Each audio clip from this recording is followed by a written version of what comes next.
뭐하러 골치 아프게 여자랑 살아요.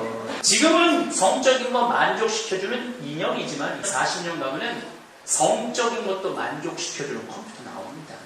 그러면은 우리가 정말로 행복하게 사는 법을 제대로 배웠느냐?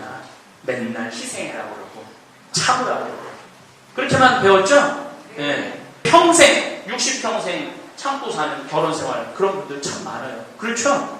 예. 여러분 그게 행복하겠어요? 우리가 인생살이 살면서 내가 한번 먹고 살아보겠다고 구비구비 고생한 거 가장 속속들이 잘 아는 사람이 누굴까요? 남은 몰라요. 아무것도 몰라. 남편, 자식 모릅니다. 내가 고생한 거 모르는 남편한테 바라고 내가 고생하는 거 모르는 자식한테 바래. 자식들은 모르기 때문에 찾아오지 않아요. 지지기 복도 없는 아버지가 작년까지도 이렇게 건강하셨어요. 그리고 딱 쓰러졌을 때 의사들이 생명유지장치 붙이겠느냐면서 절대 싫다고 했어요. 왜 아버지를 고생을 시켜? 그래서 바로 우리 네 자식 전부 다 아버지 고생시키기 싫다고. 생명유지장치 시키는 것도 효도하지 않은 자식들이 하는 거예요. 그게 호상이에요.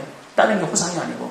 그런데 살아있을 때에는 벽에 똥 칠해가면서 10년 동안 이 자식 고생시키고 저 자식 고생시키고 그리고 그냥 나중에 모시지 않아갖고 그냥 나중에 또 돌아가셨을 때 후회하고 그렇게 살면 안 돼요. 아니 늙어서 집에나 가만히 있을 일이지 저 뭐 하는 거냐고. 옛날에 60대 70대면 관 속에 들어갈 나이야. 그런데 죽지는 않지. 힘은 남지. 시간은 남지. 할 일은 없지. 뭐 어떻게? 아니 이제 세상 어떻게 돌아가는 상관 안 하고 난 그냥 내 법대로 살 거야. 이 자존심만 이제 세우고 사는 거죠. 해야 돼요. 공부해야 돼요.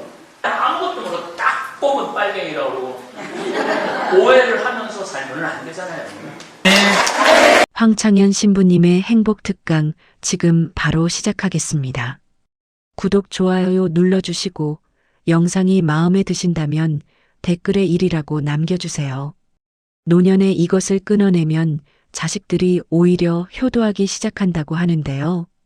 자식 집착 내려놓고 행복해지는 법도 함께 들으셨으면 좋겠습니다. 반갑습니다. 오늘 아주 멀리서 오신 팀들이 계시던데. 진주?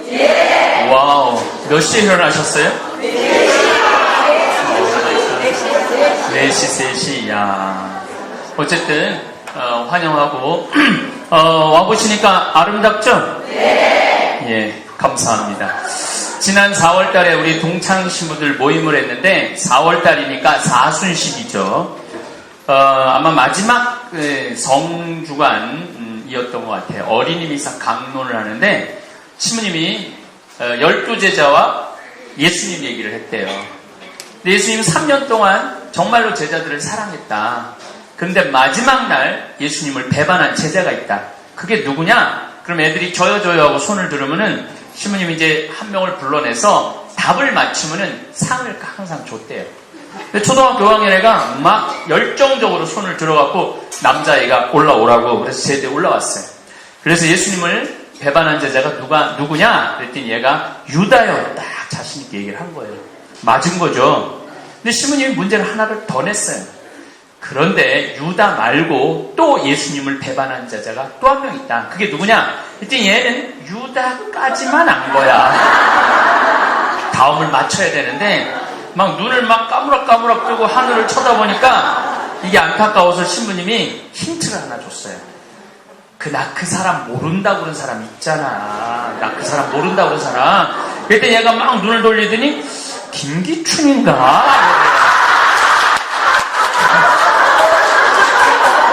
그래서 신부님이 너무 당황을 해서 아니 당신 저 사람하고 3년 동안 같이 다닌 사람 아니냐고. 나 모른다고 그런 사람 있잖아. 그랬더니 최순실인가?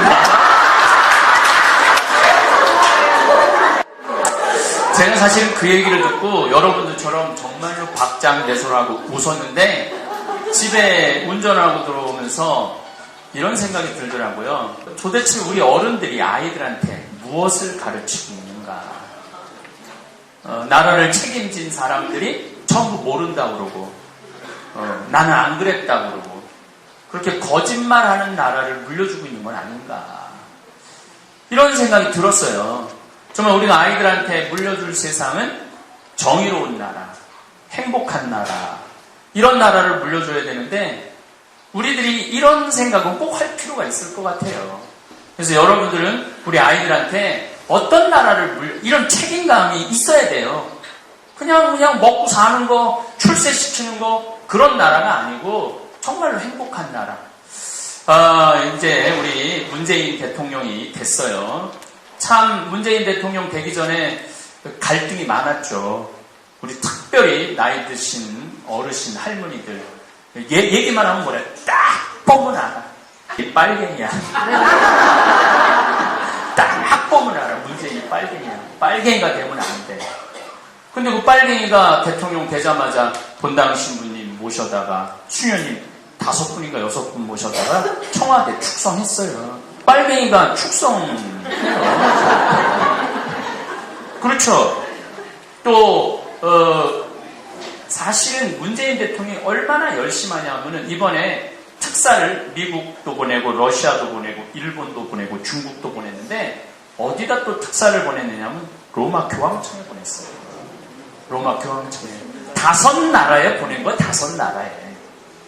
로마 교황청에 보내서 김희중 대주교님이 갔다 와서 청와대에서 이제 교황님 묵주도 선물하느냐고 했는데 전 너무너무 놀라운 장면을 봤어요.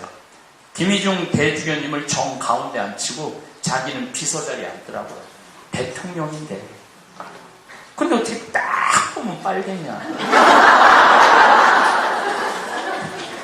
그리고 우리 문재인 대통령 손가락을 자세히 보면 묵주 반지가 항상 껴져 있어요.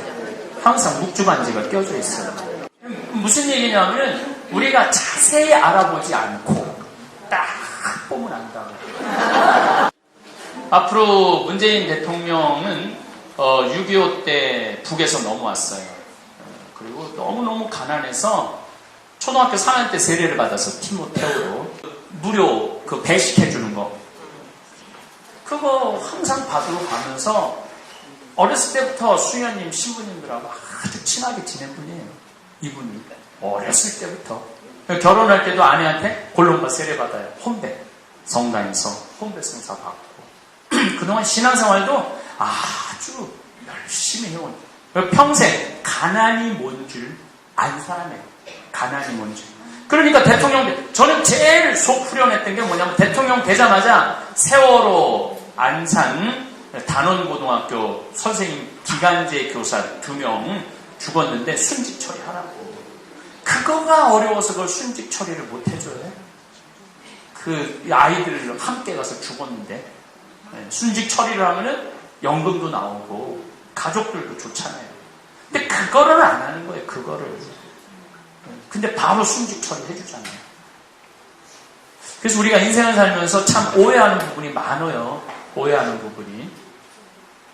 지난 1000년의 발전 속도는 지난 100년의 발전 속도하고 똑같고 지난 100년의 발전 속도는 지난 10년의 발전 속도하고 똑같고 지난 10년의 발전 속도는 지난 1년의 발전 속도하고 똑같아요. 다시 말해서 세상은 총알같이 지나가고 있는 거예요. 그런데 저부터 내가 지금 53인데 내가 논문을 쓸 때 타자기로 논문을 썼어요. 타자기로. 근데 딱 신고 되자마자 286 컴퓨터, 386 컴퓨터, 486 컴퓨터, 586 컴퓨터 이제는 뭐 메가, 기가 컴퓨터가 나왔어요.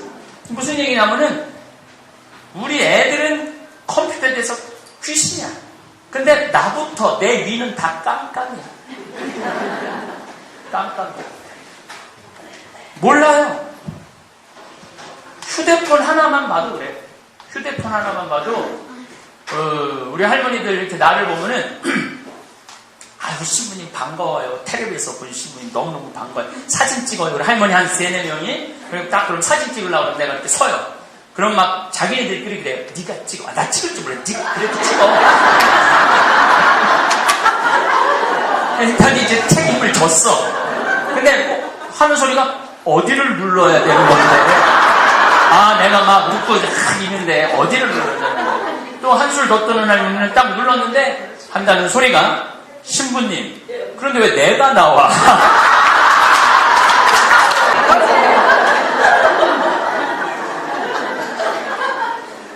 참 답답하죠. 답답해요. 참 답답해요. 내가 이렇게 강의 때 보면은 할머니들 핸드폰에 휴대폰이 울려요. 그럼 이 할머니들은 네 바지에서 울리는지 내 바지에서 울리는지.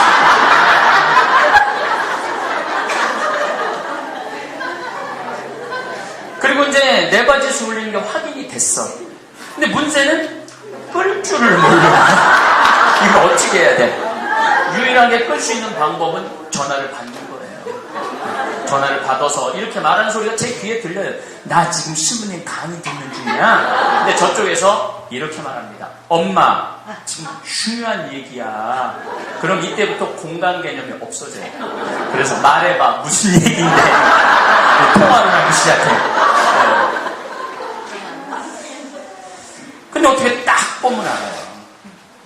휴대폰 사용법도 모르는데 이 시대 흐름, 이 세상 돌아가는 걸 어떻게 딱 보면 알아.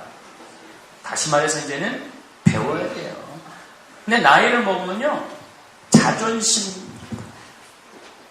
이 자존심이 유일한 거야. 내가 이 나이 먹었는데 내가 또 배우고 물어봐야 돼? 안 물어보는 거예요. 몰라도. 그래갖고 이제 휴대폰을 막 뭐가 안 열리면은 가서 물어보면 되는데 승질이 나니까 던져. 1960년대, 70년대 집에 무슨 전화기가 있었죠? 다이얼 전화기 있어요. 다이얼 전화기. 놀리고. 근데 1980년대 후반에는 집에서 무슨 전화기가 났냐면 집에서 무선 전화기가 있었어요. 집에서. 80년대 후반, 89년서부터는 무슨 전화기가 나왔냐면 휴대폰이 나왔어요. 휴대폰, 핸드폰. 그렇죠? 그런데 90년대 중반 넘어서서 스마트폰이 등장하기 시작을 했어요. 핸드폰은 바깥에서 전화를 걸 수 있는 거야. 근데 스마트폰은 사진기 되고, 텔레비전 되고, 라디오 되고, 그 다음에 또 뭐가 음악 되고, 다 인터넷 되고, 다 되는 거예요.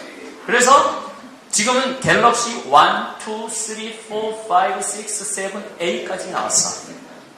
근데 여기 계신 분들 중에 갤럭시 A 잘 사용하는 방법 잘 아는 분들 몇 분이나 계실까요? 근데 노트 4를 갖고 있어도 나도 활용을 잘 못해요. 근데 딱 보면 알아? 나도 그렇고 여러분들도 그렇고 뭐 해야 되느냐면 배워야 돼요. 근데 여기 오신 분들은 아무 문제가 없어. 왜냐면 배우려고 진주에서부터 새벽 3시에 나가고 안 그래요?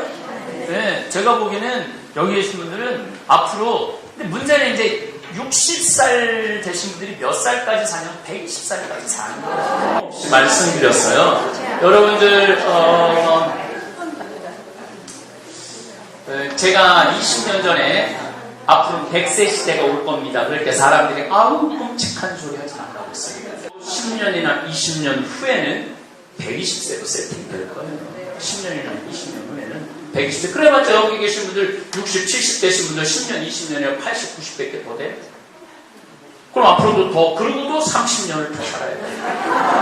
아니 이제 세상 어떻게 돌아가는 상관 안 하고 난 그냥 내 법대로 살 거야.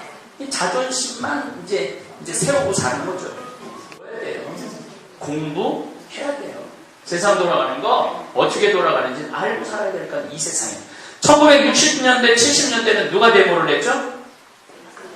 학생들 10대, 20대 막 중고등학교 학생들 4.19 우버 막 나가고 그랬잖아요. 10대, 20대가 데모했어요. 10대, 20대들이 데모했을 때 부모들이 이렇게 말했습니다.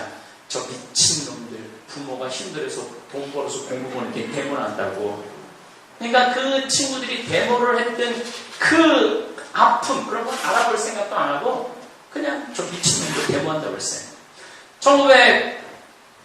80년대, 90년대, 2000년대 초 들어서 누가 데모를 했죠? 노동자들. 30대, 40대, 50대. 데모 세대가 연령층이 올라갔어. 학생들이 이제 공부하느냐고 데모 안 하는 거예요. 그러면 막, 골리앗 크레인에 올라가고 데모하고 한 달 동안, 100일 동안 안 내려오면 저것들이 나라 경제 다 망쳐먹는다고. 먹고 살만한데. 저런다고. 욕했어요. 근데 2010년, 2016년, 2017년, 요 때는 지금 누가 데모를 해요? 60대, 70대가 데모하잖아요. 태극기. 그럼 사람들이 이렇게 말합니다. 아니, 늙어서 집에나 가만히 있을 일이지.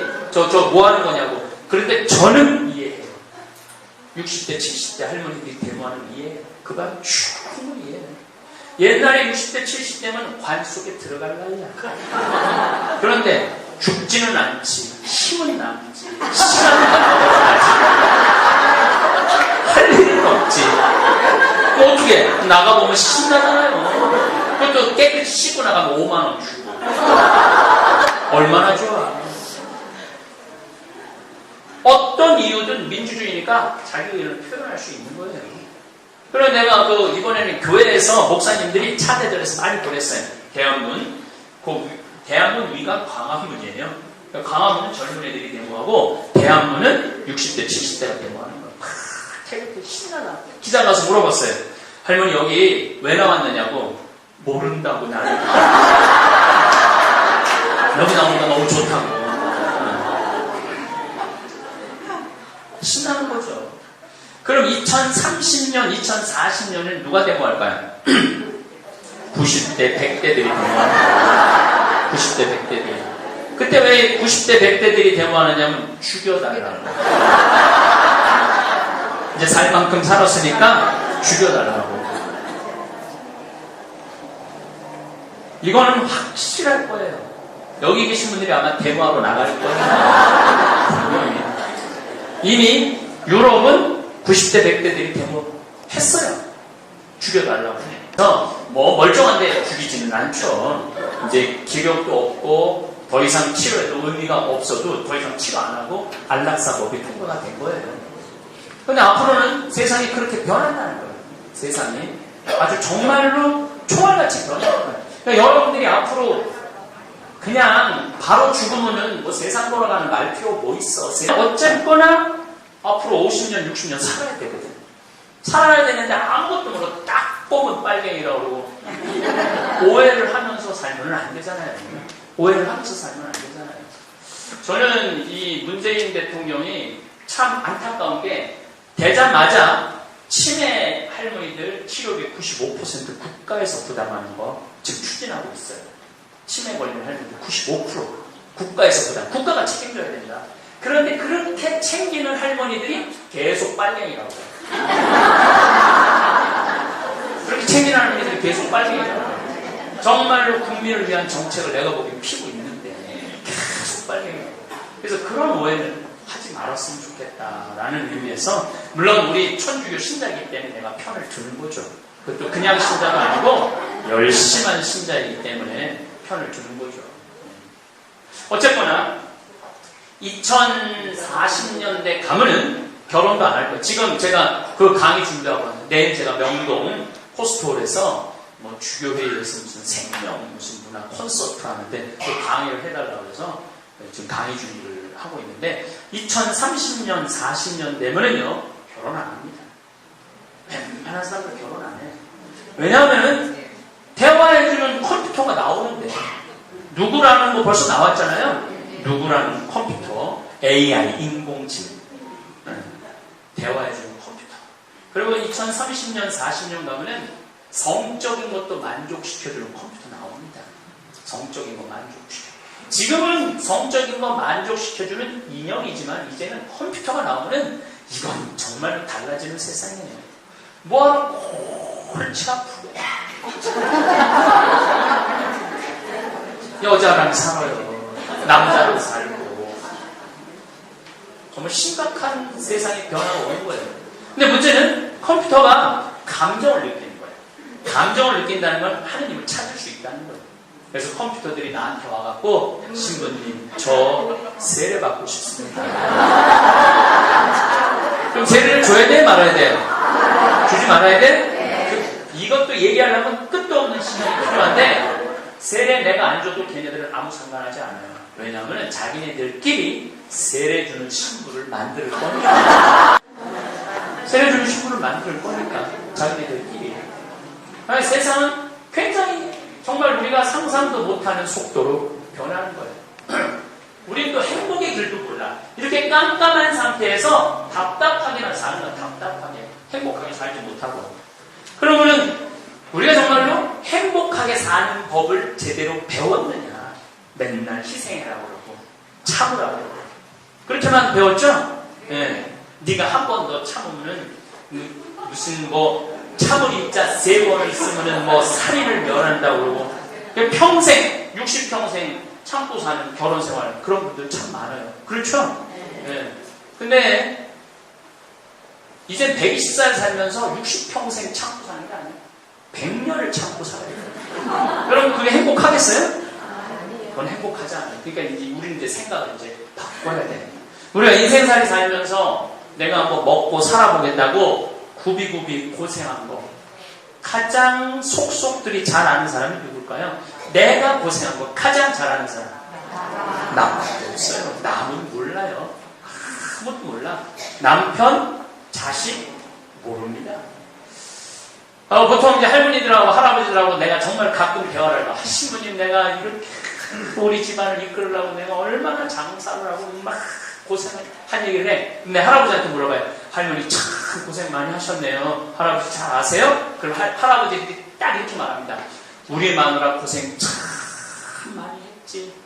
그걸로 끝이야. 마누라가 어떻게 고생했는지 몰라요. 그러니까 내가 고생한 거 가장 잘하는 사람은 나밖에 없어.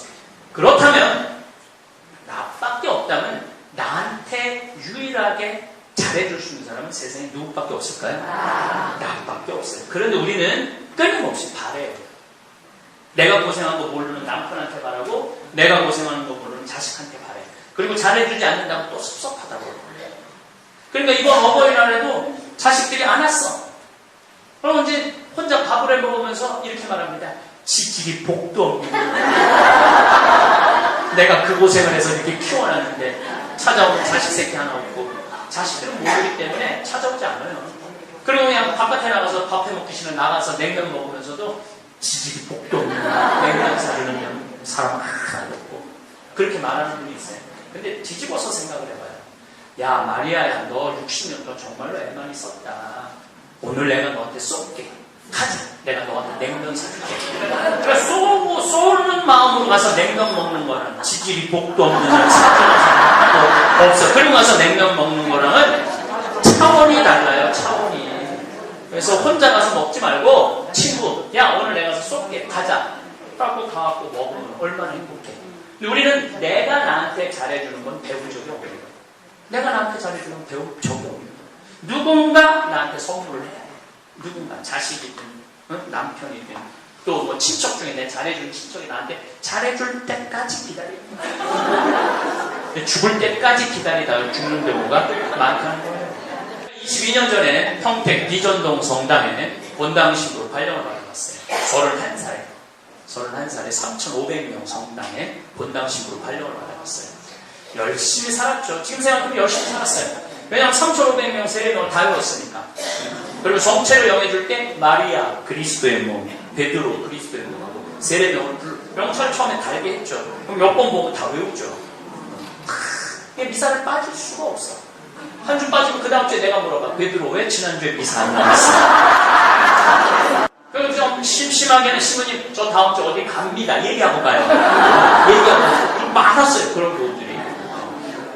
열심히 살았죠. 근데 한 2년이 지났는데 주교님께서 평택, 안성, 인터체인지 200명 교우밖에 안 되는 그 진살이라는 곳에 성당을 분가하라는 거예요. 나도 신설 성당에 분당 신부인데 어떻게 주교님 명령이니까 땅을 보러 다녔죠.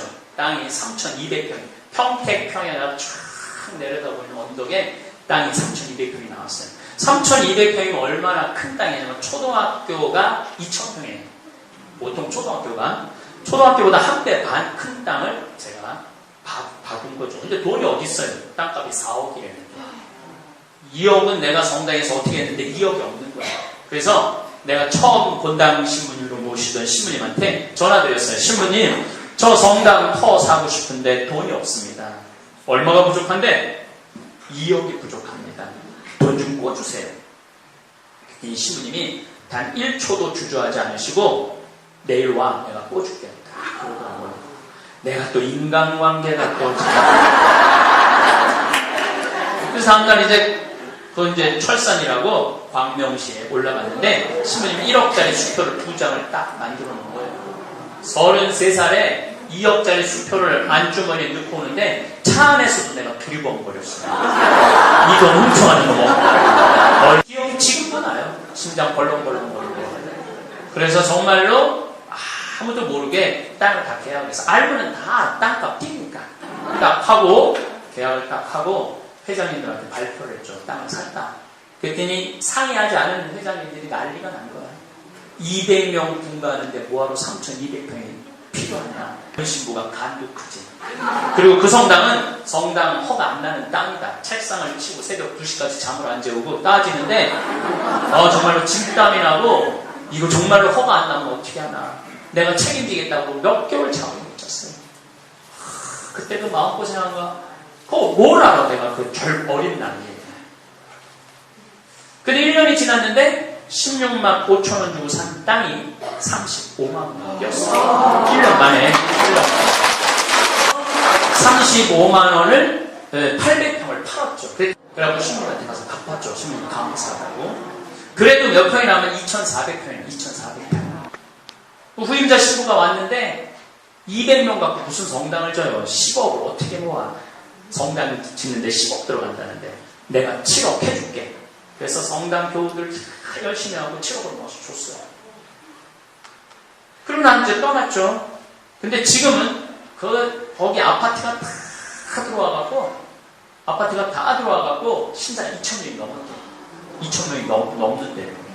근데 땅이 2,400평이니까 주차장 걱정도 안 하고 배추 심어갖고 김장 담그고 또 그냥 땅에 놓으니까 커피숍도 바깥에 탁 해갖고 여름만 되면 그냥 동네 아파트 사람들에서 커피를 셔가지고 마시고.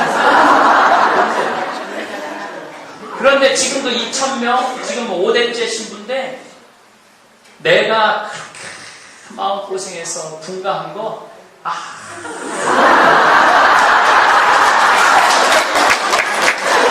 누구만 알아? 교우들이 몰라준다고. 아니 그 교우들이 내가 분가한 것조차도 모를 거예요. 새로 영세받은 사람들이 그 진사리를 내가 그렇게 마음고생해서 땅 본 거 아무도 몰라. 그 몰라준다고 내가 맨날 섭섭하다고 지질이 복도 없는 신부라고 건강하면 누가 어리석은 거냐면 내가 어리석은 거예요. 저는 거기 지나다닐 때마다 내가 저렇게 큰 땅, 예쁜 땅을 분가를 했구나. 참 차연아 너 기특하다. 그래서 나는 나한테 잘해줘요. 나는 내가 난 본당 신부도 아니기 때문에 내가 갈비 먹고 싶으면은 총회장이 사줄래나 부회장이 사줄래나 성부회장이 사줄래나 나는 안 기다려요. 그래서 행복하려면 뭘 벌어야 되냐면 거지 근성을 벌어야 돼. 행복하려면 거지 근성을 남이 잘해줄 때까지 기다리면 그 사람은 행복하게 틀린 거예요. 그래서 작년 12월 6일날 내가 이선희 콘서트를 갔다 왔어요.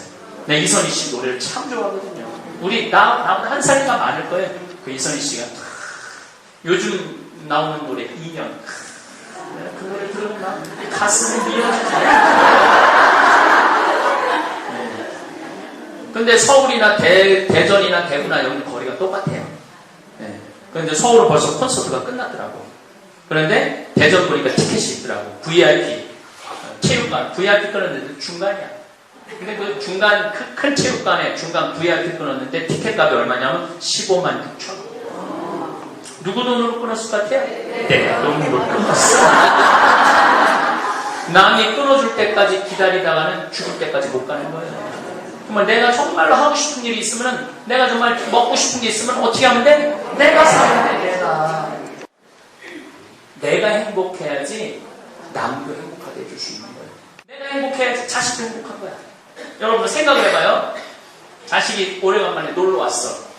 에휴, 지들이 복도 없는 년, 어버이날 찾아오는 자식 하나도 없고, 이제 시간 내갖고 왔는데, 그렇게 하면 자식이, 내가 어버이날 안 나가고 엄마가 참 불행하구나. 그렇게 하는 거랑, 너 어버이날 바빴지? 엄마가 친구들이랑 나가서 맛있는 거 많이 사 먹었어. 걱정하지 마. 그리고 난 네 마음 알아. 너 그리고 바쁘잖아. 엄마는 우리 자식이 열심히 사는 거 그걸로도 충분히 행복해. 엄마는 너무너무 행복해. 이거랑 지질이 복도 없는 거, 자식 하나 없는 거, 이거랑 어마어마하게 다른 거예요. 더 내 행복은 누가 책임져? 내가 책임지는 거예요. 여기는 화요일, 수요일이 1박 2일 비정, 오늘 목요일이 당일 비정, 금, 토, 일, 2박 3일 비정이에요. 근데 누가 제일 행복한가 봤더니 금, 토, 일 오시는 분들이 제일 행복해요. 왜냐하면 이분들이 왜 행복한가 봤더니 밥을 6끼를 안 하잖아요. 밥을 6끼를 안 하잖아요. 그리고 이분들이 정말로 럭셔리해요. 앞에 데크에서 커피 쫙 밥 먹고 커피 마시고 음악 나오는 산책하고. 왜 그렇게 럭셔리하게 커피 마시고 산책하는 줄 아세요? 설거지를 안 하잖아요.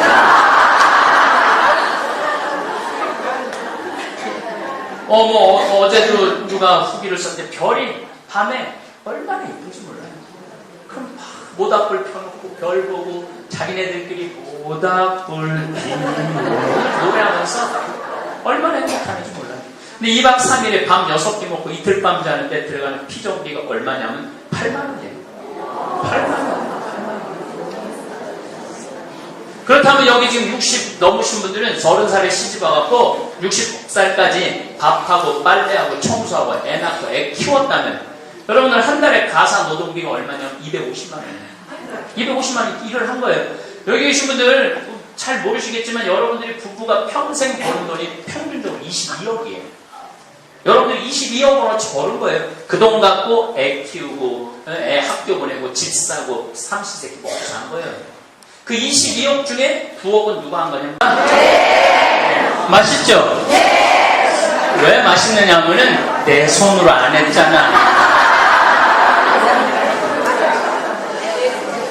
막 올라오다 보니까 우리 직원들이 상추를 뜯어다 놨어요. 한 봉지에 3,000원이래요. 당연히 농약 안 친 거죠. 그리고 상추가 여러분들 키가 크면은 얼마만큼 크냐면 1m 50까지 커요. 상추가. 상추 대가 처음에 이러다가 대가 올라와요. 대가 쫙 올라오면 마지막에 꽃이 펴요. 노란 꽃이 펴요.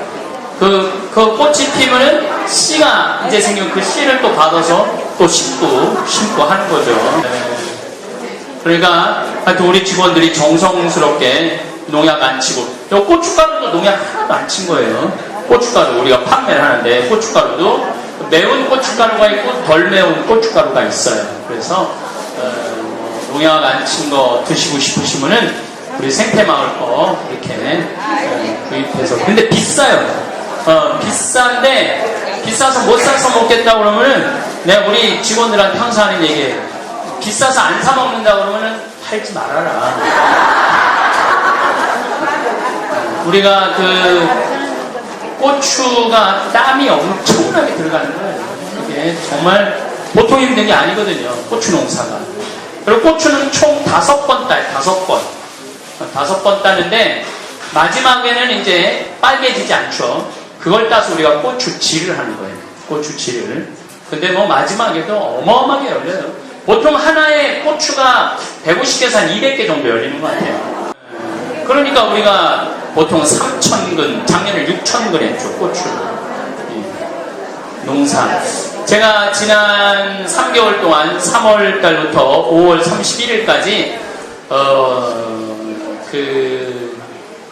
군포시 수리동 성당에서 성서 강의를 했어요. 3개월 동안. 당연히 평화방송에 녹화를 했죠. 그래서 지금 나가고 있어요, 방송이. 내 강의는 여러분들 부담 갖지 않고 들으실만 해요. 왜냐? 벌써 이번 주에 3회 강의가 나갈 거예요. 이번 주에. 오늘 밤 10시에 강의 3회 강의 나갈 거예요. 오늘 밤 10시에. 그 다음에 토요일 날 아침 8시. 토요일 날 아침 8시, 화요일 날 아침 8시. 이렇게. 성서. 보신 분 계세요, 혹시? 한번 손 들어보세요, 보신 분. 그래도 꽤 많이 보시네요. 들을만 하죠? 네, 안 어렵죠? 네. 거기다가 또 거의 칠판에다 글 쓰는 거 없어요. 다 동영상이야. 그래서 동영상으로 보는 거니까, 한번 24강이거든요. 12월 달까지인데, 아브라함부터 여행을 해서 사도 바오로, 그 다음에 우리 성모님, 과달루페 성모님.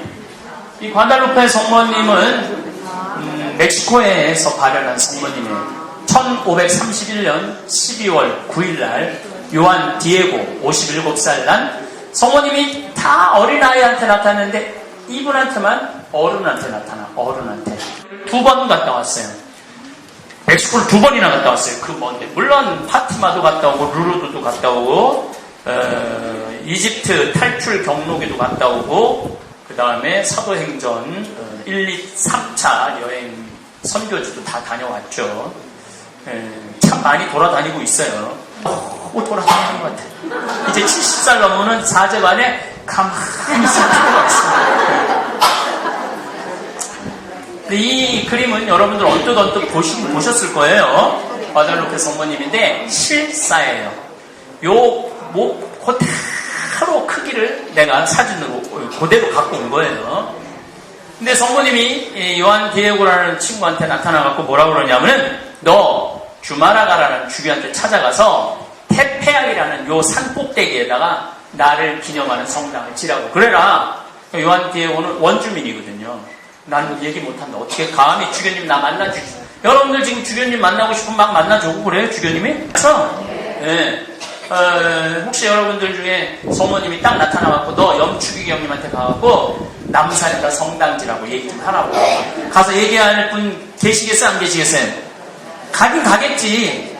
가긴 가는데 여러분들이 염축이 형님한테 성모님이 저한테 나타나서 저희 남산에 축이 형님한테 성당 지라고 했다고 그러면 그 명동에 지금 꼭 꽂고 다니는 막 이불 덮다니 들고 다니는 사람이 3명 있어. 3명. 근데 만약에 여러분들이 가면 여러분들은 4번째 여자가 되는 거예요. 4번째 여자가.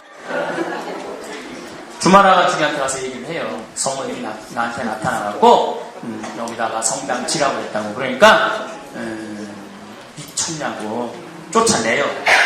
그래서 다시 돌아오는 길에 성모님이 또 기다리고 있어요. 얘기했냐? 그러니까 얘기했는데 못 믿는다고. 증거를 갖고 오라고. 그럼 너 내일 여기 또 나와라 그래요. 근데 다음날 요한 디에고가 성모님이 만나자고 그런 장소를 돌아가요. 만나기 싫어서. 또 힘든 일 시키려고 그럴 거니까 이제 삼촌이 몸이 아파갖고 본당 시부님 모시러 가는데 돌아가요. 다시 돌아오는데 성모님 기다리고 있어요. 너 왜 안 나왔냐? 사실은 삼촌 걱정하지 마. 내가 고쳐줄 테니까 다시 가서 얘기해라. 증거를 갖고 오라고 그랬다. 그럼 내 증거를 하나 주겠다. 그래서 테페악 산 꼭대기에 딱 가보니까 12월 9일인데 장미가 펴있는 거예요. 그 2000m가 넘거든요. 멕시코 시티가. 그래서 장미가 피는 게 불가능해요. 너무 좋아갖고 그 장미를 틸마, 판초이 아시죠? 네. 이 틸마는 뭘로 제작을 하느냐면은 선인장 그 껍데기로 제작을 하는 거야. 그 틸마로 짠 판초이에다 싹 그거를.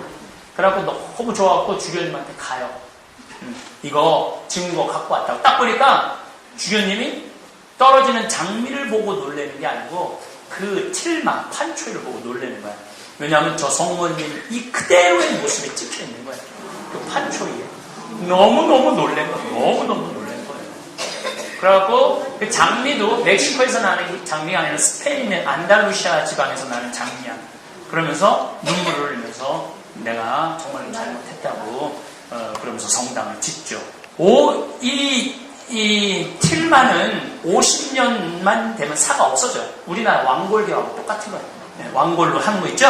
네, 그거 똑같은데 지금 500년이 지났는데 저 모습을 그대로 유지하고 있어요. 500년이 지났는데도 불구하고.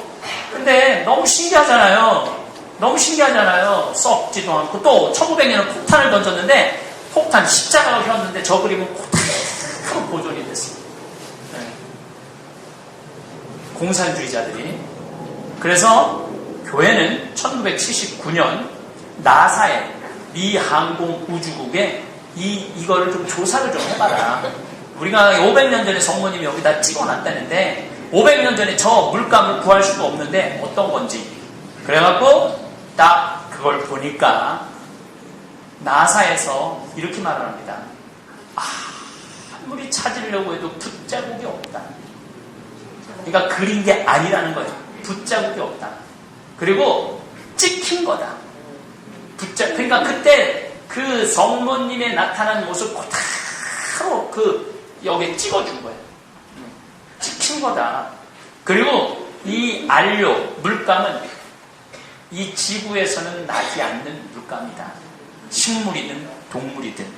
그리고 이 별이 그때의 별자리를 그대로 보여준대요. 저 성모님 그 옷에 별이 별자 우주를 나타낸 거죠. 그런데 가장 물론 이 성모님 과달로페 성모님의 기적은 내가 2번 갔다 왔는데 기적은 말도 할 수 없이 많이 일어났고 그건 말할 것도 없고 그 강당이 전부 기적 와갖고 난 기적 전부 그건 말할 것도 없어. 근데 너무 놀란 건 1979년에 나사에서 조사를 했는데 성모님 저쪽 눈동자에 보니까 한 2,500배로 확대해서 보니까 사람이 13명이 찍혀있는 거예요. 눈동자에. 전혀 넣을 수가 없는 거예요. 그 눈동자에 13명이 찍혀있는 거예요. 저는 성서 공부를 강의 준비를 하면서도 그렇고 내가 성지순례를 다니면서도 그러고 많은 경우 정말 하느님이 정말로 있습니까? 라고 물어보는 사람들이 안타까워요. 하느님은 살아계시고 인류 역사 안에 역사하시고 예수님은 이 세상에 오셨고 우리를 위해서 십자가 못 박혀 돌아가셨고 그 다음에 부활하셨어요. 그리고 그 부활하시고 난 다음 베드로에서부터 지금 266대 프란치스코 교황까지 266대 프란치스코 교황까지 교회는 이어져 내려오고 있는 거예요. 여러분들은 가장 살아있는 교회 하느님을 믿고 따르는 분들이죠. 그런데 우리는 끊임없이 의심하지. 어떤 날은 있는 것 같고 어떤 날은 없는 것 같고 어떤 날은 계신 것 같고 어떤 날은 없고 어떤 날은 역사하시는 것 같고 어떤 날은 역사하지 않으시는 것 같고 참 그런 의심을 갖는 우리 교우들 마음이 좀 안타까워요. 여러분들 믿는 거는요 그냥 믿으면 돼요. 사실은 지금 이슬람이 17억이에요. 우리 가톨릭이 13억이고 이슬람, 마호메트, 무함마드, 알라를 믿는 사람들이 더 많아요. 그 알라랑 우리 하느님은 약간 개념이 달라요. 그들도 하느님이라고 그러는데 우리가 생각하는 야훼 하느님하고 그들이 생각하는 알라하고 달라요. 그리고 유대인들은 지금도 예수님이 그 땅에 와서 그렇게 십자가 못 박혀 돌아가시고 십자가에서 부활하셨는데도 불구하고 지금 안 믿어요. 그러면 하느님이 아들이 직접 왔다는데 물론 그리스도인은 지금 25억이에요. 우리 가톨릭이 13억, 개신교가 6억, 그 다음에 러시아 정교 1억, 그 다음에 그리스 정교, kopt교회, 그 다음에 오르도톡스, 그 다음에 아르메니아 교회 이런 거 가톨릭 예수님을 믿는 인구는 25억이에요. 근데 지금 현재로는 이슬람이 아주 총알같이 늘어나고 있어요. 그럼 이슬람이 총알같이 늘어나는 이유는 뭐냐? 프랑스에는 지금 이슬람교도가 10% 정도 돼요. 근데 2050년 되면 한 50% 된다고 해요. 왜냐하면 프랑스 사람들은 애를 1.8명밖에 안 낳는데 이슬람 사람들은 애를 8명을 낳아요. 그러니까 당연히 이슬람이 늘어날 수밖에 없는 거예요. 그러면은 저 신부님 하느님이 그렇게 아들까지 보냈는데 왜 점점 이슬람을 믿는 사람이 많아지고 그 다음에 유대인들은 아직도 예수님을 안 믿어요. 신부님 어떻게 된 거예요? 나도 몰라. 다 알아. 여러분들 세상 돌아가는 일 다 이해돼요? 모르죠? 우리가 모르는 게 너무 많아요. 그리고 하느님을 어떻게 다 이해해. 그리고 인류 역사를 어떻게 다 이해해. 아무것도 몰라 사실은. 나나 여러분들이나. 네가 하나는 확실하다. 예수님이 우리를 너무 사랑하셨고 이 세상에 오셨고 나를 십자가에 못 박혀 돌아가셨고 그리고 난 그 예수님을 믿는 거예요. 그거 다 발모 외에는 따지긴 따져야 되겠지. 알기도 알아야 되겠지만은 근데 이해가 안 된다고 나는 안 믿을 거야. 그거는 믿음이 아니에요. 어떻게 믿음을 다 이해를 하고 믿어요? 그냥 믿는 거지. 디립다. 그리고 이런 성모님의 현현, 발현, 이게 첫 발현이거든요. 인류 역사에. 처음 발현하신 거예요. 이 성모님이. 그러니까 뭔가 우리한테 믿음을 주기 위하여 하느님은 지금도 역사하시고 활동하시는 거죠. 여기 계신 분들 중에 신부님, 우리 애가 성당을 안 나와요. 어떻게 하면 좋겠어요? 여러분들, 애들 성당 안 나오는 거 오늘 이후부터 성당 나오라고 하지 말하지 마세요. 생각을 해봐. 안 그래도 성당 나가기 싫은데 엄마가 그냥 주름이 짜글짜글한 엄마가 웃으면서 나오라고 해도 나갈까 말까 하는데 성당 좀 나와. 나갈 것 같아? 안 나갈 것 같아? 안 나가요. 대신 복음은 그렇게 전하는 게 아니에요. 아들, 며느리가 오면은 나는 하느님을 믿는 게 너무 행복해. 하느님을 믿음으로 해서 난 자유를 얻었어. 난 그리고 정말 평창에를 하루 갔다 왔지만은 거기서 나를 귀하게 여기는 법을 배웠어. 나는 하느님을 믿고 행복하고 난 정말로 내가 수고했다고 인생 열심히 살았다고. 난 오늘부터 지질이 복도 없는 애라고 얘기 안 하고 너 정말 수고했다. 내가 냉면 너한테 쏠게. 난 이러면서 살 거야. 나는 예수님이 내 인생의 전부야. 난 너무 행복해. 성당 나오는 말 하지 말고. 그리고 여러분들이 늘 행복하게 살았어. 그리고 여러분들 세상 떠나서 돌아가셨잖아요. 그러면 애들이 힘들고 지칠 때 무슨 생각을 하냐면 그래 엄마가 하느님 믿고 참 행복했지. 나도 돌아가야 되겠다. 그리고 돌아오는 거예요. 근데 여러분들이 계속 성당 좀 나와 지옥 가기 싫으면은 안 나가는 거예요. 네. 선교라는 게 기쁨을 전하는 거지 짜증을 전하는 게 아니거든요. 요즘 거짓말 조금 보태서 내 강의 듣고 세례받는 사람들이 1년에 한 1000명 정도 되는 것 같아요. 조금 더 뻥치자면 한 3000명 정도가 내 강의 듣고. 아니 그렇게 편지가 많이 와요. 편지가 많이 오고 개종하는 사람들도 많고 개종하고 싶다고 말하는 사람들도 많고. 근데 내 강의 중에 성당 나오라고 말하는 거 있나요? 거의 없어요. 그냥 하느님은 좋은 분이고 나는 행복하고 행복한 일을 하고 있고. 그렇게 행복이라는 건요, 그렇게 전해지는 거예요. 억지로 성당 나오란다고 성당. 그리고 정작 성당 나오라고 그러는 엄마는 입만 열면 나는 지질이 복도 없는 년. 그러면 애들이 왜 성당에 나가겠어요? 근데 입만 열면 나는 정말 행복하다. 난 정말로 감사하다. 그렇게 말하면은 아이들이 자연스럽게 나오게 된다는 거죠. 4월 10일 날 우리 아버지께서 세상을 떠나셨어요. 87세에 슬프죠. 아프고. 우리 아버지는 평생 쌍시옷 소리를 하신 적이 없어요. 쌍시옷 소리를 한 번도. 보통 화가 나면은 18 이럴 수도 있잖아요. 그 소리조차도 들은 적이 없어요. 아버지한테 단 한 번도. 아버지는 우리 자식들한테 단 한 번도 손찌검을 하신 적이 없으세요. 그리고 평생 남욕하신 적이 없어요. 내가 가끔 아버지한테 그래. 아버지 사람 아니지? 아버지 신선이지? 그렇게 우리 자식들이 좋아하고 사랑하는 아버지인데 4월 10일 날 내가 102살까지만 살으라고 그랬는데 내 말을 안 듣고 떠나셨어요. 슬프지만은 아프지는 않아요. 왜냐면 40년 동안 한 번도 안 아프시고 병원 안 다니시다가 2개월 발병 후 2개월 만에 세상을 떠나신 거예요. 얼마나 좋아요. 그리고 돌아가시는 날 아침에도 당신 스스로 가서 화장실 가시고 오후 1시에 쓰러지셔서 밤 10시 41분에 돌아가셨어요. 그러니까 저는 우리 형제들한테 얘기했어요. 우리 간병인 쓰지 말자. 아버지가 우리를 위해서 얼마나 많은 날을 밤을 새고 우리를 돌봤느냐. 우리가 아버지 하나 못 돌보느냐.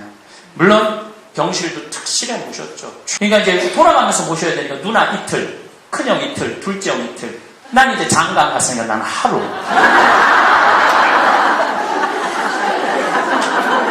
그리고 걔네들은 뭐 부인도 있고 애들도 있으니까 돌아가면서 그러니까 24시간을 케어를 해드려야 되니까 했죠. 그리고 돌아가시기 전에는 마약을 있는 대로 놔드렸어요.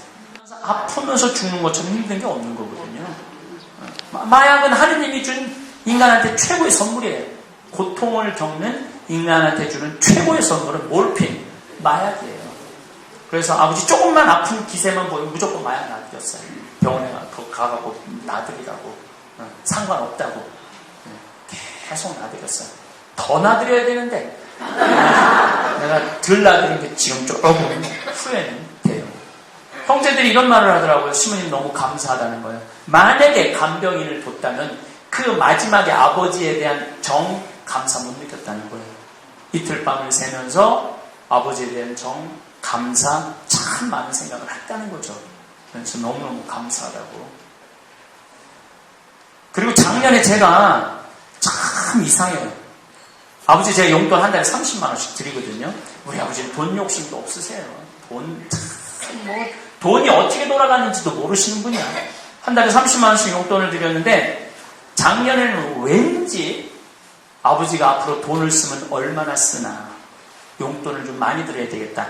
그래서 내가 일반 성당 강의 때는 조금 받죠. 성당 강의 때는 50만 원, 많이 주는 성당 100만 원 받지만은 일반 기업의 강의 나갈 때는 1시간에 100만 원, 1시간 만원 보통 200만 원 정도 받아요.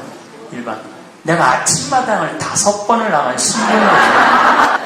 보통 저 정도의 아침마당 5번 초청 나가는 강사가 거의 없어요. 아무리 유명해도 한 번 이상 안 부른대요. 많이 불러야 2번 부른대요. 근데 그 작가들이 그 아침마당 처음 만난 작가는 며칠 전에 세례 받았어요. 나한테 이렇게 사진 보냈더라고요. 계속 연락을 하더라고요. 작가들이 오래 있지 않아요. 보통 이동을 하는데 그 작가들이 떠날 때마다 황 신부님을 모셔라. 물론 이금희 아나운서도 항상 회의 때마다 황 신부님을 모시자. 내 급 정도 되면 보통 한 번 강의할 때 400만 원 정도 받아요. 보통. 근데 신부가 400만 원 달라고 그러면 안 되죠. 신분 때. 근데 보통 100만 원에서 200만 원 정도 받아요. 한 달에 한 2번 정도 내가 기업에 강의 나가거든요. 그럼 그걸 다 아버지 드렸어요. 그냥 이만큼씩 드리는 거죠. 신부님, 뭐 이렇게 많이 용돈을 주냐고. 아버지, 쓰고 싶은 대로 써, 돈을. 그냥 마음껏 써. 아버지 하고 싶은 대로. 얘기 들어봤더니 노인정 밥도 많이 사주고 돈도 많이 내놓고 또 자식들이 우리가 23명이에요. 우리 자식들이 손자, 손녀, 증손녀까지. 그러니까 오면은 용돈도 주고 밥 다 사줬대 1년 동안. 원도 한도 없이 쓰신 거죠. 그리고도 통장에 4천만 원이 남아있더래요. 원도 한도 없이 다 쓰고도. 효도도 내가 생각해보니까 나중에는 없어. 효도도 하려면 지금 해야 돼. 부모는 점점 기다려주지 않는 거거든요. 근데 우리 자식들은 내가 나중에 해야지. 그리고 느닷없이 돌아가시면은 자식들이 왜 벌써 돌아가셨느냐고 조금만 더 살았으면 내가 효도했을 텐데 다 쓸데없는 핑계예요. 원도 한도 없이 내가 해드렸어요. 그러니까 물론 내가 효도를 많이는 못했어요. 효도를 많이는 못했지만은 사랑은 끝도 없이 한 것 같아요. 아버지에 대한 사랑은. 작년에도 여기 오셔가지고 산삼을 2뿌리 이렇게 하고 나를 먹이셨어요. 아버지가. 작년까지도 이렇게 건강하셨어요. 그리고 딱 쓰러졌을 때 의사들이 생명 유지장치 붙이겠느냐 그래서 절대 싫다고 그랬어요. 왜 아버지를 고생을 시켜? 그래서 바로 우리 네 자식 전부 다 아버지 고생시키기 싫다고. 생명 유지장치 시키는 것도 효도하지 않은 자식들이 하는 거예요. 그래서 내가 아버지한테 그랬어. 아버지 돌아가시려면 오늘 돌아가시라고. 내일까지도 가지 말고. 근데 아버지가 월요일날 돌아가셨어요. 월요일날. 만약에 화요일날 돌아가시잖아요? 그러면은 장례 못해요. 화요일날 돌아가면 목요일에 장례 걸리잖아요. 목요일에 장례 못하게 돼 있어요. 금요일, 토요일 미사 못하게 돼 있어요. 그냥 월요일날 돌아가시라고. 그랬더니 월요일날 돌아가셨어요. 복이 있는 분은 돌아가실 때도 복이 있는 거예요. 복이 있는 분은. 그래서 수요일날 주교님이 4분이 다 오셨어. 주교님이 4분이 다 오셨어요. 얼마나 축복된 거예요. 주교님 4분이 다 오고. 신부들도 너무 많이 와갖고 젊은 신부들은 지하에서 미사를 했대. 성당에도 못 들어오고. 얼마나 축복된 죽음이에요. 그리고 아버지는 고향이 함양이에요. 함양. 경상남도 함양. 근데 아버지는 고향에 가기 싫어하셨어요. 왜냐하면 우리 아버지가 1931년생이신데 할아버지가 3분 있었는데 큰할아버지가 딸만 6을 낳았어. 우리 아버지는 둘째 할아버지 장남이고, 그때만 해도 첫째 집에 아들이 없으면 8살 전에 양자로 올라가야 된대요. 그래서 우리 아버지는 어머니 아버지 밑에서 못 자라셨어. 고향을 싫어하세요. 고향 안 가세요. 그러니까 아버지는 난 고향에 가기 싫다, 죽었어도. 어머니는 그 산소자리가 너무 좋다고 나는 고향으로 간다. 맨날 그렇게 얘기를 하더라고요. 난 그걸 들으면서 참 웃기더라고요. 갔다가 묻는 건 우린데 본인이 간다고 하고 안 간다고 안 가.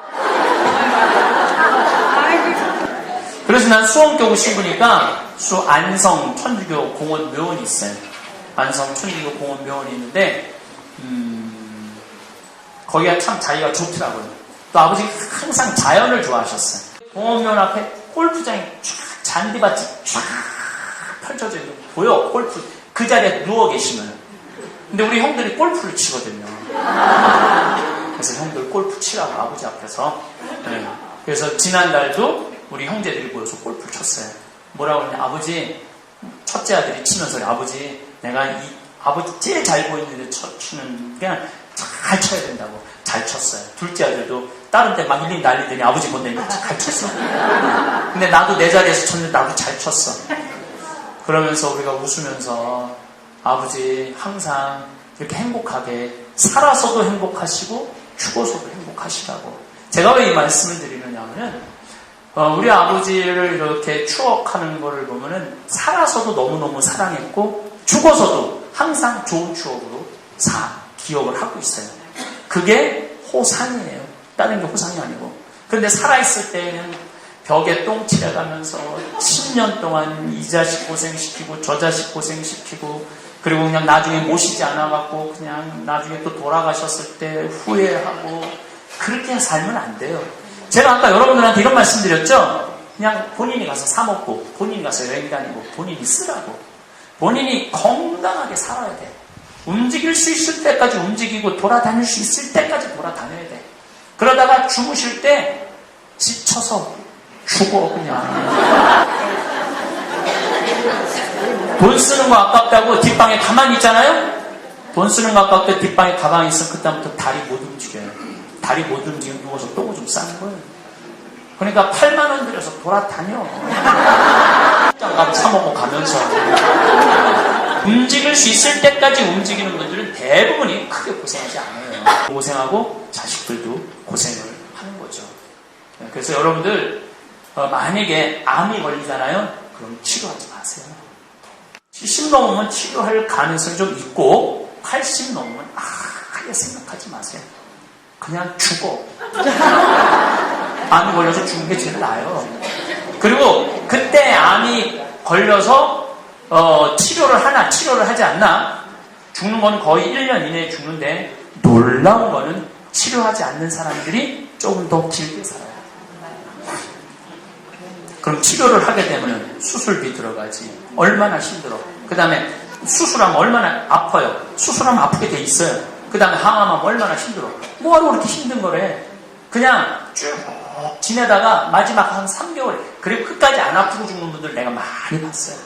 암이 걸려도 늙어서는 그냥 거의 암이 걸린 거하고 똑같은 거야. 그러니까 안 아파. 안 아프고 그냥 마지막까지 고통 없이 돌아가시는 분들 많아요. 근데 만약에 마지막에 고통이 생기기 시작하면은 마약 맞아. 좋은 거 있는데 왜 안 맞아. 그냥 마약 맞고 그냥 떠나요. 그런데 마지막에 안 죽을라. 이렇게 용쓰고 저렇게 용쓰고 이 돈 버리고 저 돈 버리고. 왜 그러냐면 죽음을 대하는 자세가 우리가 너무 죽음을 두려워하는 거예요. 죽음을 두려워할 필요 하나 없어요. 아버지가 갑작스럽게 이렇게 세상을 떠났는데 오래 같이 있고 싶죠. 아버지가 정말로 잘생겼거든요. 지금도 너무너무 잘생겼어요. 그래서 내가 아버지한테 아버지 그 눈썹 좀 놔주고 가면 안 돼요? 같이 자면서 눈썹 좀 놔주고 가면 안 돼요? 눈썹도 신성같이 얼굴도 욕심이 없었으니까 평생. 그런데 이렇게 아버지를 생각하면 마음이 따뜻해요.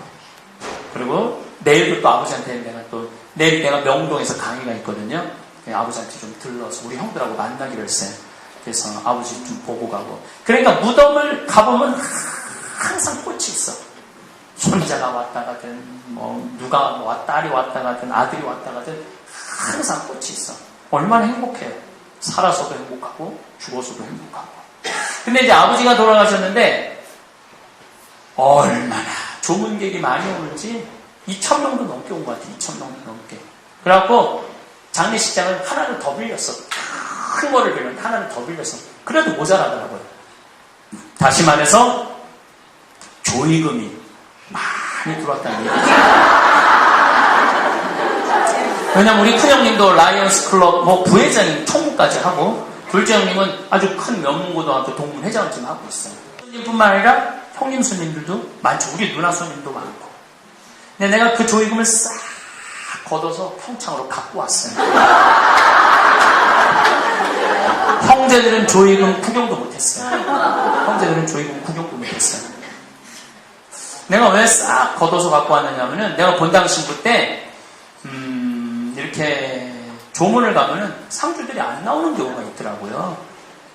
왜 안 나오냐니까 저 지금 방에 들어가서 조의금 어떻게 나눠 가졌느냐 싸우고 있다는 거예요. 싸우고. 그래서 내가 형제들한테 얘기했어요. 우리 신성 같은 아버지 떠나보내고 추한 모습 보이지 말자. 아니 살아 계셨을 때부터 얘기를 했어요. 살아 계셨을 때부터 싹 갖고 왔어. 내가 지금 성서 강의 12번을 했는데 내가 12번 한 번 할 때마다 수술을 한 번씩 해주겠다고 그랬어요. 왜냐하면은 그냥 우리끼리만 성서 강의하고 우리끼리만 좋으면 돼. 가난한 아픈 사람들하고도 함께 해야지. 그래서 내가 12번을 하겠다. 강사를 생각하고 돈들 내면 그 돈 갖고 모자라면 내 청국장 파는 돈, 내 책시기 파는 돈으로 내가 하겠다. 그리고 나는 안수기도를 안 해줘요. 안수기도를 안 해주느냐면은 내가 지금 25년째 안수기도를 했는데 남들은 우리 오홍진 신부님은 이쪽 쓰러진다, 이쪽 쓰러지고 저쪽 쓰러지는데 나는 머리에다 대고 기도했는데도 한 명도 쓰러진 사람이 없어. 그리고 내가 느껴요. 이렇게 안수한다고 머리에 손을 얹으면은 내 손에서 아무것도 안 나오는 게 느껴져요. 저는 20년간 수많은 어머님, 아버님들의 가슴 아픈 이야기를 들어온 가족 상담가 이은주입니다. 오늘 제가 여러분께 들려드릴 이야기는 어쩌면 듣기 불편하실 수도 있습니다. 하지만 여러분의 남은 인생과 자녀와의 관계를 송두리째 바꿀 너무나도 중요한 진실입니다. 여러분, 대한민국 65세 이상 자살률 OECD 국가 중 압도적인 1위입니다. 전 세계에서 가장 높아요. 그 이유가 뭔지 아십니까? 돈이 없어서, 아파서, 외로워서 아니었습니다. 제가 지난주에 만난 김순자 할머니 이야기부터 시작하겠습니다. 선생님, 저 죽고 싶어요. 첫 만남에서 김할머니가 하신 말씀입니다. 78세. 흰머리가 성성하고 깊은 주름이 패인 얼굴, 하지만 그 눈빛에는 절망감이 가득했어요. 왜 죽고 싶으실까요? 돈이 없어서? 아파서? 외로워서? 할머니는 힘겹게 입을 여셨습니다. 자식들이 저를 ATM 기계로 밖에 안 봐요. 돈 떨어지면 고장난 기계 버리듯 할 것 같아서 그게 너무 무서워요. 무서워서 잠을 못 자요. 여러분, 70 넘어서도 40대, 50대 다 된 아들, 딸 걱정에 잠 못 이루는 엄마, 당신 이야기 아닙니까? 평생을 자식에게 바쳤는데 왜 우리는 이런 대접을 받고 있는 걸까요? 왜 이렇게 서럽고 외로워야 하는 걸까요? 오늘 이 고통의 근본적인 이유를 밝히고 이 고통에서 벗어나는 혁명적인 지혜를 함께 나누겠습니다. 김할머니는 정말 평생을 바치셨어요.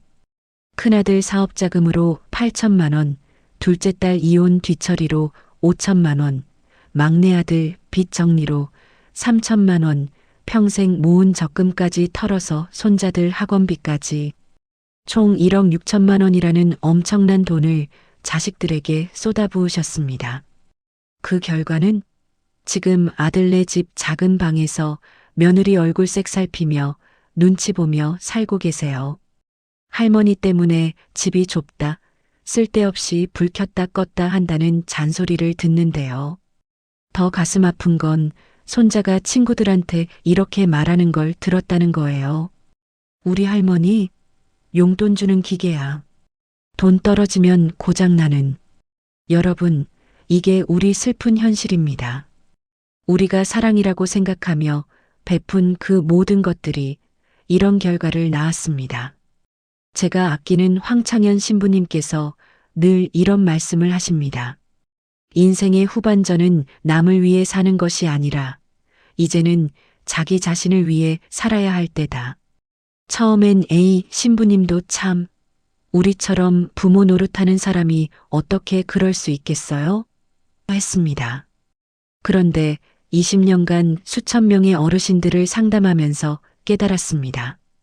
이 말씀이야말로 우리 시니어들이 꼭 알아야 할 가장 큰 지혜라는 거요. 오늘 저는 여러분께 충격적인 진실을 다시 한번 말씀드리겠습니다. 우리가 자식에게 건네는 그 지나친 베풀미 왜 사랑이 아니라 독이 되는지, 그리고 노년에 이것을 딱 끊어냈을 때 오히려 자식들이 진심으로 고마워하며 효도하기 시작하는 그 역설적인 기적을 보여드리겠습니다. 노년의 가장 큰 죄는 자식을 망치는 것입니다. 이제는 그 죄에서 벗어나야 하지 않겠습니까? 우리가 자식에게 베푸는 것이 사랑이 아니라 독인 이유, 첫 번째 독은 독립심을 해치는 독입니다.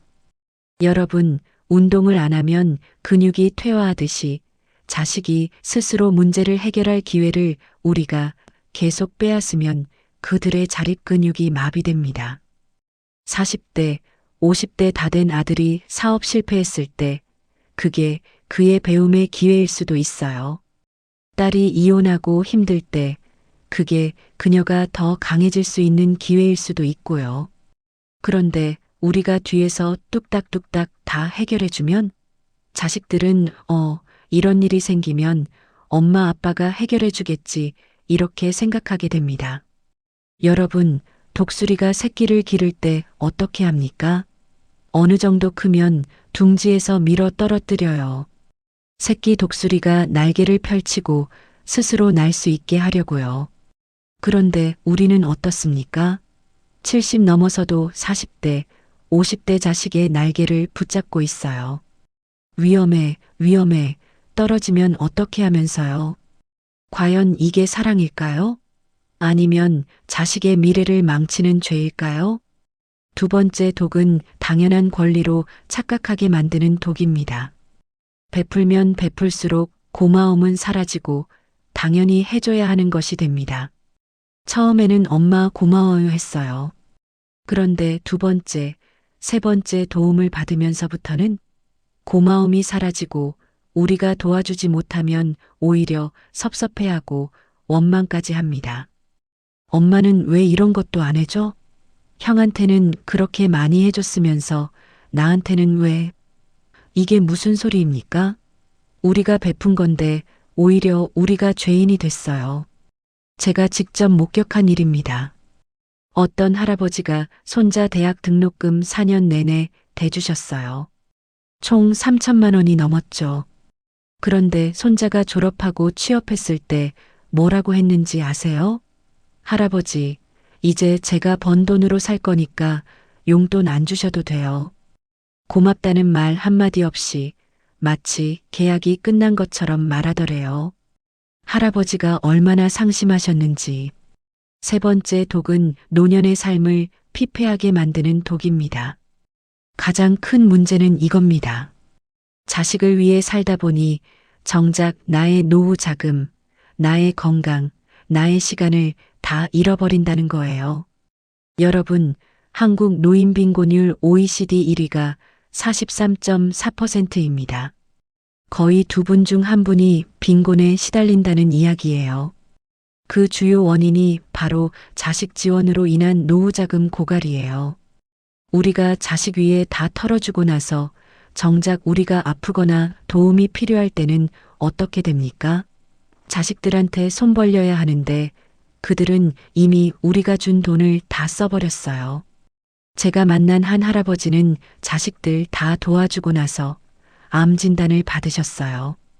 치료비가 필요해서 자식들한테 도움을 요청했는데 아버지, 저희도 힘들어요. 아버지가 주신 돈은 이미 다 썼고 평생을 자식 위에 살았는데 정작 아플 때는 자식한테 손 벌리기 미안해하거나 심지어 거절당한다니요. 이게 말이 됩니까? 우리의 베풀미 어느새 자식의 목을 죄는 족쇄가 되어버린 거예요.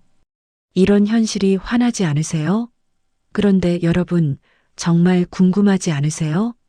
우리는 왜 이렇게 베풀고 싶어 할까요? 정말로 자식을 사랑하기 때문일까요? 저는 오랫동안 이 문제를 고민해 봤어요. 그리고 깨달았습니다. 우리가 베푸는 것은 순수한 사랑이 아니라 그 이면에 두려움이 깔려 있다는 것을요. 우리는 사랑하는 게 아니라 사실은 구걸하고 있는 겁니다. 우리가 진짜 두려워하는 것은 크게 세 가지입니다. 첫째, 쓸모없는 사람이 될까봐 외로워질까봐요. 둘째, 외로워질까봐, 잊혀질까봐, 연락이 끊길까봐요. 셋째, 사랑받지 못할까봐 인정받고 싶어서요.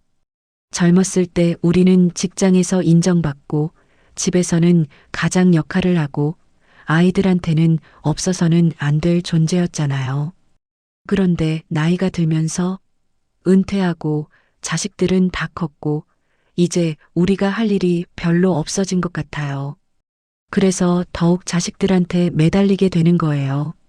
내가 뭔가 해줘야 이 아이들이 나를 필요로 하겠지 하면서요. 한 할아버지가 이런 말씀을 하시더라고요. 아들이 전화 안 하면 하루 종일 불안해. 그래서 돈이라도 갖다 주면서 안부를 물어봐. 여러분, 이게 진짜 모습이에요. 우리가 베푸는 것은 대가를 바라는 거래입니다. 내가 이만큼 해줬으니 너도 나를 사랑해달라는 간절한 구걸이에요. 여러분, 집착과 사랑은 완전히 달라요. 사랑은 상대방의 행복을 진심으로 바라고 상대방의 성장을 지지하고 내가 힘들어도 상대방이 잘 되기를 바라고 조건 없이 베풀고 때로는 놓아줄 수 있는 거예요. 반면에 집착은 내 불안을 달래기 위해 상대방을 이용하고 상대방을 내 소유물로 취급하고 대가를 바라며 베풀고 통제하려고 하고 결국은 놓아주지 못하는 거예요. 황창현 신부님께서 이런 말씀을 하셨죠. 자식은 내 것이 아닙니다. 그저 인연 따라 내 곁에 온 소중한 손님입니다. 처음에는 이 말씀이 이해가 안 됐어요. 자식이 내 것이 아니라니? 했거든요. 그런데 깊이 생각해 보니까 맞더라고요. 자식들은 각자의 인생이 있어요. 각자의 배울 것이 있고 각자의 행복이 있어요. 우리가 그 인생에 너무 깊숙이 들어가 간섭하고 도와주려고 하면 오히려 그들의 성장 기회를 빼앗는 거예요. 한 엄마가 그러시더라고요. 딸이 이혼하고 힘들어하니까 내가 다 해결해줬어. 그런데 딸이 더 의존적이 되었어. 이제는 뭘 해도 나한테 물어봐. 내가 딸의 성장 기회를 빼앗은 것 같아. 여러분, 이게 사랑인가요? 아니에요. 진정한 사랑은 때로는 가슴 아프더라도 내가 혼자서도 잘할 수 있다고 믿어라고 말해주는 거죠. 그러면 어떻게 해야 이 두려움에서 벗어나 진정한 자유를 얻을 수 있을까요? 제가 5가지 방법을 말씀드릴게요. 첫째, 나는 두려워서 베푸고 있었다고 솔직하게 인정하세요. 이 인정이 모든 변화의 시작입니다. 둘째, 나의 가치는 돈이나 도움으로 증명되지 않아요. 우리의 가치는 살아온 세월 자체로 이미 충분히 소중한 거예요. 셋째, 자식들을 믿어주세요. 그들도 다 어른이에요. 실패하고 넘어지고 다시 일어설 수 있는 능력이 있어요. 우리가 모든 걸 다 해결해 줄 필요 없어요. 넷째, 자식과 상관없이 내가 즐거워할 수 있는 일을 찾으세요. 친구들과 수다 떨기, 산책하기, 책 읽기, 뭐든 좋아요. 나만의 행복 버튼을 찾으세요. 다섯째, 조금씩 천천히 자식들을 믿고 놓아주는 연습을 하세요. 한 할머니가 이 방법을 실천하셨어요. 6개월 후에 무슨 일이 일어났는지 아세요? 아들이 먼저 연락해서 엄마 요즘 밝아지셨네요. 라고 물어봤대요. 그전에는 용돈 받으러 올 때만 연락했는데 이제는 그냥 안부를 묻는 거예요. 여러분, 내가 행복해야 자식들도 편안한 거예요. 자, 이제 우리 관점을 완전히 뒤바꿔 봅시다. 노년을 다시 바라보는 거예요. 오늘이 여러분 인생의 새로운 시작점이 될 겁니다. 여러분, 노년이 이렇게 축복받은 시기인 줄 아셨어요? 젊었을 때는 뭘 해야 했습니까?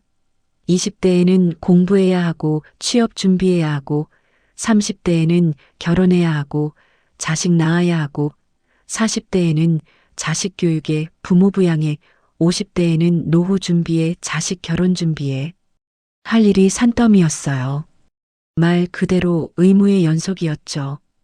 그런데 이제는 결혼 안 해도 되고 직장 안 나가도 되고 자식 뒷바라지 안 해도 되고 드디어 의무에서 자유로워진 거예요. 황창현 신부님께서 그러셨어요. 늙으면 얼마나 좋아요? 좋은 게 한두 가지가 아니에요. 노년의 특권들을 보세요. 늦잠 자고 싶으면 자도 되고, 낮잠 자고 싶으면 자도 되고, 드라마 하루 종일 봐도 되고, 친구들과 수다 떨어도 되고, 여행 가고 싶으면 가도 되고, 하고 싶지 않은 일은 안 해도 돼요. 누가 뭐라고 합니까? 이게 노년의 진짜 자유예요. 그런데 여기서 중요한 말씀을 드릴게요.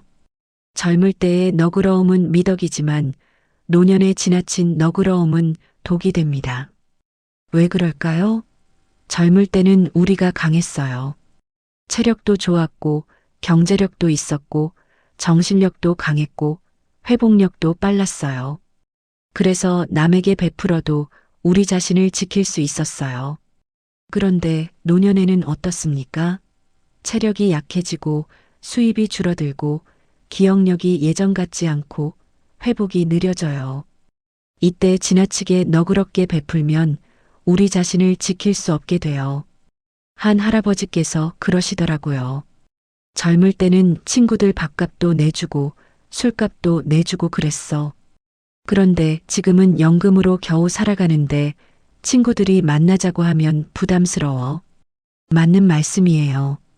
이제는 나와 남의 경계를 지키는 것이 곧 나를 사랑하는 것입니다. 노년에 가장 필요한 게 뭘까요? 단순함과 비움이에요. 젊을 때는 더 많이 갖고 싶어 했어요. 더 큰 집, 더 좋은 차, 더 많은 돈, 더 높은 지위. 그런데 이제는 반대로 가야 해요. 덜 갖고 더 단순하게 살아야 해요. 특히 재물을 일찍 너무 많이 나눠주는 건 정말 위험합니다. 우리가 다 나눠주고 나서 아프거나 도움이 필요할 때는 어떻게 할 겁니까? 한 할머니가 그러시더라고요. 자식들 다 도와주고 나니까 이제 내가 아플 때 자식들한테 손 벌려야 해. 그런데 자식들은 이미 내가 준 돈을 다 써버렸어. 도와달라고 하기가 미안해. 여러분, 이게 현실이에요. 우리가 너무 일찍, 너무 많이 베풀면 결국 우리 자신이 힘들어져요. 그래서 황창현 신부님께서도 그러세요. 욕심만 버리면 먹고 사는 걱정은 사라진다고요. 맞아요. 우리에게 필요한 건 많지 않아요. 건강하게 먹고 따뜻하게 잘 수 있고 아플 때 병원 갈 수 있으면 충분해요. 그리고 하나 더. 노년에는 불필요한 관계를 유지하려 애쓰지 마세요. 만나고 나서 기분이 나빠지는 사람들과는 굳이 만날 필요 없어요. 진짜 친구는 많지 않아도 돼요.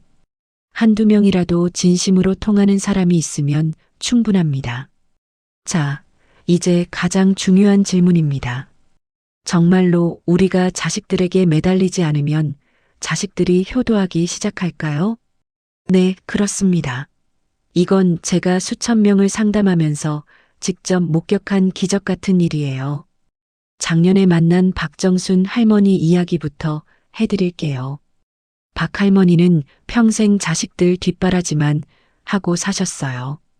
특히 막내 아들이 사업 실패하고 이혼까지 하니까 손자까지 키우시면서 정말 고생하셨죠. 그런데 70대 중반에 들어서면서 문득 깨달으셨대요. 내가 이렇게 해주는 게 과연 이 아이들을 위한 일일까? 내가 이 아이들의 인생을 망치고 있는 건 아닐까? 그래서 딱 선언하셨어요. 이제 나는 나를 위해 살겠다. 너희들도 너희 인생을 살아라. 처음에는 자식들이 당황했어요. 엄마, 갑자기 왜 그러세요? 엄마가 안 도와주시면 어떡해요? 엄마 무슨 일 있어요? 하지만 박 할머니는 흔들리지 않으셨어요. 손자 봐달라고 해도 할머니도 바빠. 돈 달라고 해도 할머니도 돈 필요해. 문제 해결해 달라고 해도 너희가 알아서 해라고 단호하게 말씀하셨죠. 그리고 본인은 뭘 하셨는지 아세요? 등산 모임에 가입하시고 노래교실 수강하시고 친구들과 국내 여행하시고 혼자만의 시간 즐기시고 새로운 취미 생활까지 하셨어요. 정말 활짝 피어나신 겁니다. 그랬더니 어떻게 됐을까요? 6개월 후에 기적이 시작됐습니다. 막내 아들이 먼저 연락해 왔어요. 엄마, 안녕하세요? 요즘 어떻게 지내세요? 건강하세요? 혹시 도움 필요한 거 있으세요? 그전에는 용돈 받으러 올 때만 연락했는데 이제는 그냥 안부를 묻는 거예요. 딸도 마찬가지였어요. 엄마 혼자 계시는데 괜찮으세요? 제가 가끔 놀러 갈게요. 뭐 필요한 거 있으면 말씀하세요. 박 할머니가 그러시더라고요. 자식들이 나한테 매달리지 않으니까 오히려 나를 걱정하기 시작하더라고요. 이게 바로 역설입니다. 우리가 놓아주니까 자식들이 찾아오는 거예요. 그럼 이제 우리가 베풀어야 할 진짜는 뭘까요? 돈? 물건? 서비스? 아니에요. 우리가 베풀어야 할 가장 귀한 것은 마음의 평안입니다. 자식들이 진짜 원하는 건 불안해하는 엄마, 초조해하는 아빠가 아니에요. 불안하지 않은 엄마, 초조하지 않은 아빠, 담담한 미소를 지을 수 있는 부모, 자기 인생을 즐기는 어른이에요. 생각해 보세요. 우리가 항상 걱정하고 불안해하고 이것도 걱정, 저것도 걱정하면 자식들도 덩달아 힘들어져요. 엄마가 또 걱정하시네. 내가 뭘 해야 엄마가 안 걱정할까? 이렇게 자식들도 스트레스 받아요. 그런데 우리가 평안하고 행복하면 아, 엄마 아빠가 잘 지내시니까 나도 마음 놓고 내 일에 집중할 수 있겠다. 이렇게 되는 거죠. 그래서 제가 늘 말씀드리는 노년의 3가지 혁명적 버림을 실천해 보세요. 이것만 버려도 인생이 바뀝니다. 첫째, 체면을 버려라. 무리하지 마세요. 나이가 이런데 이런 걸 하면 뭐라고 할까? 이런 생각하지 마세요. 70세에 대학교 가도 되고 80세에 연애해도 되고 혼자 영화 보러 가도 돼요. 누가 뭐라고 하든 내 행복이 가장 중요합니다. 둘째, 기대를 버려라. 자식들한테 뭘 바라지 마세요. 이만큼 해줬으니까 저만큼은 해줄 거야. 이런 기대하지 마세요. 기대가 있으니까 실망하는 거예요.